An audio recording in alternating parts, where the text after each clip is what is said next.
If you're a practitioner, a witch, a spiritual person who's been interested in practicing this kind of magic, the Aquarius eclipses, including the one that's happening on February 17th, are going to be kind of a good time to start figuring out what that looks like for you if you feel called into it. I always recommend before starting that kind of magic to definitely have work with your ancestors, and altar with them, having a good foundation of a relationship with them, talking with them, bringing offerings to them, the et ceteras of what that is. Having a good base foundation with them is really important, at least in my experience, because they'll be able to help you navigate a lot of the things that could come up and or probably will come up if you start practicing that. The other thing, okay, that can really help is to start looking at your relationship between lineages. There's a lot of different ways that could work. What sort of animals do you eat? That is a great place to start. Have you noticed when you eat cows, there's a different kind of magic in the air? Have you noticed if you eat a certain kind of fish, there's a different kind of magic in the air?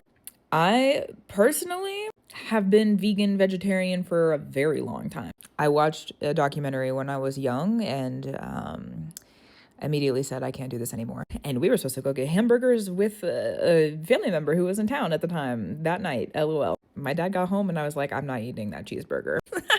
Anyway, so basically since then, there's been like a couple small times in my life where I've like gone back and forth between vegan and vegetarian, but for the majority, I've been vegan vegetarian. There was a chunk of time where spirit had me go back and eat meat again because I had to figure out what my contracts were with each animal and how their magics worked and how that magic worked also. So if you are a meat eater, something that I would recommend is to stop eating meat, zilch zero, for a little bit, get it out of your system, and then kind of like relate your work and your body to each animal, including milk and eggs. I know that might sound kind of weird, but it is the truth, okay? Honey, anything animal related, right? Okay. You also too, so between lineages, right? So that's like animal related. Even like animal symbolism could technically be related to that. Discern, okay? That's going to help with foundations. And if you're a meat eater and you have womb cycles, noticing how those interact over a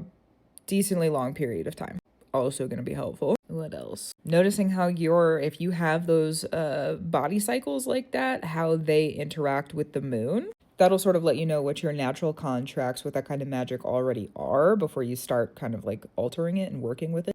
And then you can also look at between lineages, like culturally speaking. So like if you know that you come from a certain kind of people, a certain kind of folk, you can look between either different folk or the same folk, or like it just really depends on what you are called to look at, I suppose. And gratitude, reverence, and love to the indigenous spirits of the land where we both sit, talk, walk, and stand. We're talking about this kind of magic and I look like what I look like and we're not going to get it twisted. Okay, just to be really clear about it. And may it be done in the highest elevation and as easy as possible for the highest elevation. Okay. Another thing that would be really helpful too, if you do clear out and stop eating meat, okay, start noticing how your body reacts to different kinds of plants, different families of plants, different like groups of plants. That will also help you understand body related, blood related, ancestral related, okay, the different kind of contracts that you're already signed up for. You can also too, during the Aquarius eclipse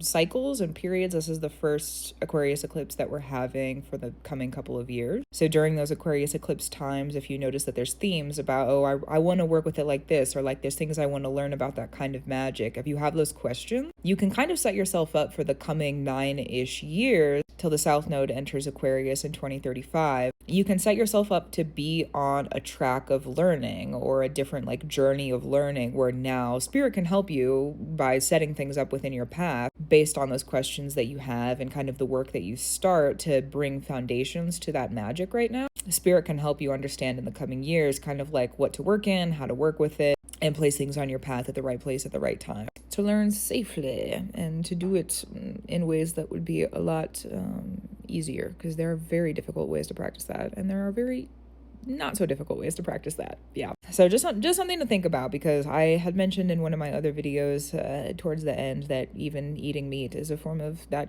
kind of magic. And then I had this whole thought of a video come into my brain, so I figured I would share it. And I know that there's a lot of like budding practitioners. I think that's what I'm gonna call it, like sprouting or budding instead of a baby witch, because like sprouting and budding. Anyways, there's a lot of budding and sprouting practitioners that follow me. And so if you wanted the advice, if you wanted to know, now is the time to start to think about it. If it's something that's been around your brains, been around your heart, been around your spirit. Yeah. Anyways, gratitude, reverence, and love to you. Keep up the brew you need to do. I will too. Hopefully this eclipse is beautiful for you. I know it has been so far for me. We're not even like to the eclipse necessarily yet, but it's been a crazy time period. What?